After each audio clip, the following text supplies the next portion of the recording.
Kami persilakan kepada Bapak Anies Rashid Baswedan untuk menuju podium menyampaikan visi, misi, dan program kerja dengan waktu 4 menit.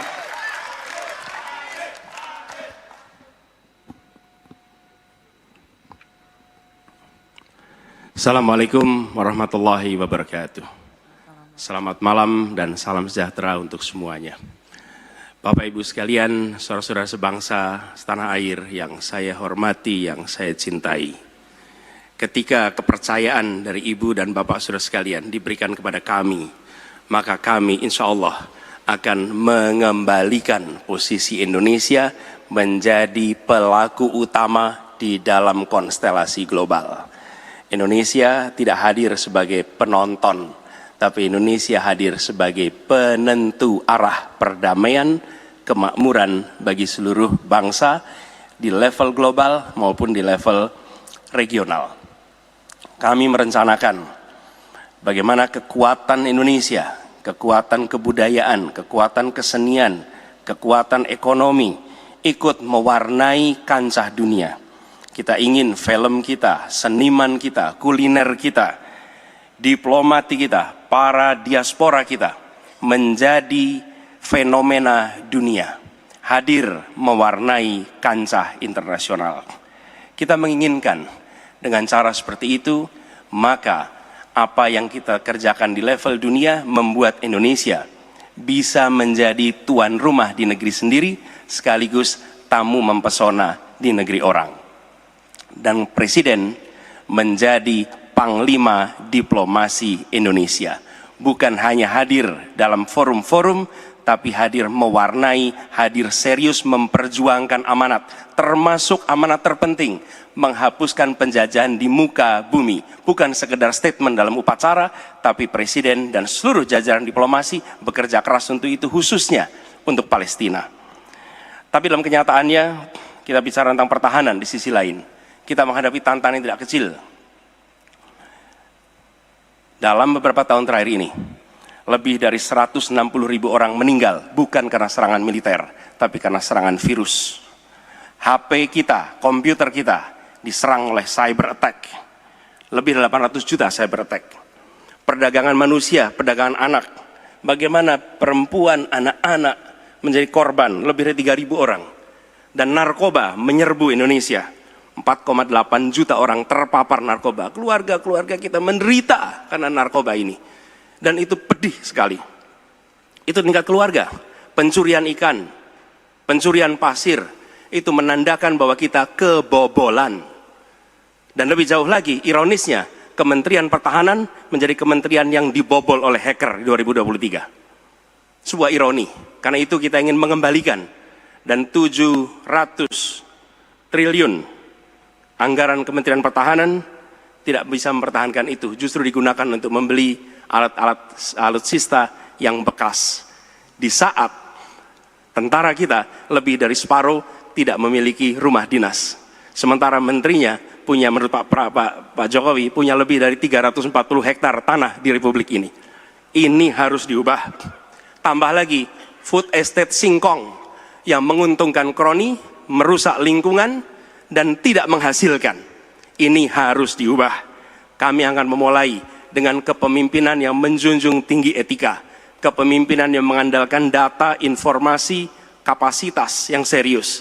Kita ingin Republik ini berperan di level global, dijaga secara serius untuk rumah tangga, untuk nasional, sehingga kewibawaan kita adalah kewibawaan berdasarkan kekuatan. Untuk itu kita butuh perubahan. Terima kasih. Assalamualaikum warahmatullahi wabarakatuh. Baik, terima kasih Bapak Anies Baswedan, dipersilakan kembali ke tempat. Harap tenang. Harap tenang. Harap Kita tenang sudah hadirin, paham? harap tenang dulu. Baik, selanjutnya kami persilakan kepada calon presiden nomor 2 Bapak Prabowo Subianto untuk menuju podium menyampaikan visi, misi, dan program kerja.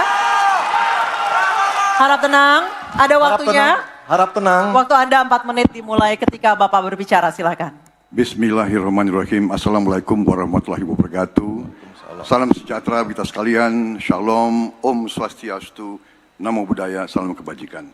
Bapak-bapak, ibu-ibu sekalian yang saya hormati. Malam ini kita membicara tema-tema yang sangat penting. Pertahanan, hubungan internasional, geopolitik, globalisasi, keamanan.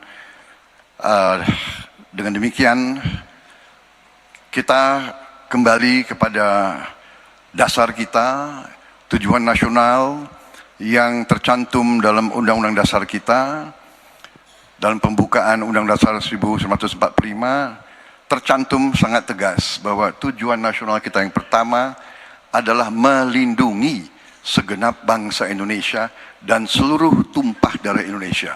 Jadi, fungsi dari negara yang pertama adalah melindungi, berarti pertahanan. Saudara-saudara, kita memahami negara kita sangat besar, sangat kaya, ratusan tahun, negara-negara dari jauh datang ke Nusantara ini untuk intervensi, untuk mengganggu, untuk adu domba, dan untuk mencuri kekayaan kita. Sampai kita merdeka, kita pun harus berhadapan dengan kekayaan alam kita diambil dengan murah.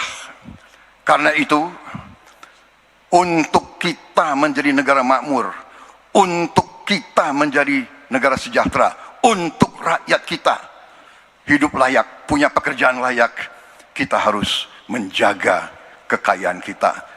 Kita harus menjaga dan habis itu kita harus mengelola kekayaan kita.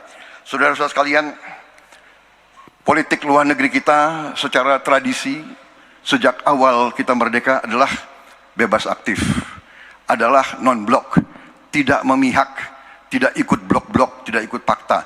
Ini akan saya teruskan. Dengan hubungan baik dengan semua kekuatan, kita bisa mengamankan kepentingan nasional kita. Saudara-saudara sekalian, 1000 kawan terlalu sedikit, 1 lawan terlalu banyak. Kita akan menjalankan politik tetangga baik. Saudara-saudara sekalian, kita bertekad harus punya pertahanan yang kuat. Mungkin ada yang asal bicara tanpa data, ya kan? Mungkin didorong oleh ambisi yang menggebu-gebu sehingga tidak objektif. Saudara-saudara sekalian, saya sebagai Menteri Pertahanan berpegang kepada doktrin, kepada strategi nasional, dan semuanya adalah atas dasar kepentingan bangsa dan rakyat Indonesia, dan saya mampu mempertanggungjawabkan, dan saya berkeyakinan hanya dengan pertahanan yang kuat kita akan dihormati, kita akan menjaga kepentingan nasional kita. Kalau kita buka buku ilmu pengetahuan yang paling dasar, kekuatan nasional harus ada kekuatan militer. Tanpa kekuatan militer, sejarah peradaban manusia mengajarkan bahwa bangsa itu akan dilindas seperti di Gaza sekarang ini. Akan diambil kekayaannya, akan diusir dari tanah airnya. Tidak bisa tidak, kita harus kuat. Kita harus kuat. Terima kasih. Wassalamualaikum warahmatullahi wabarakatuh. Baik, Waalaikumsalam warahmatullahi wabarakatuh. Kami silakan kembali Pak Prabowo, kita berikan apresiasi yang paling meriah untuk para calon presiden pemilu tahun 2024. Sekarang diperbolehkan, silakan. Kami perbolehkan, silakan berikan apresiasi yang paling meriah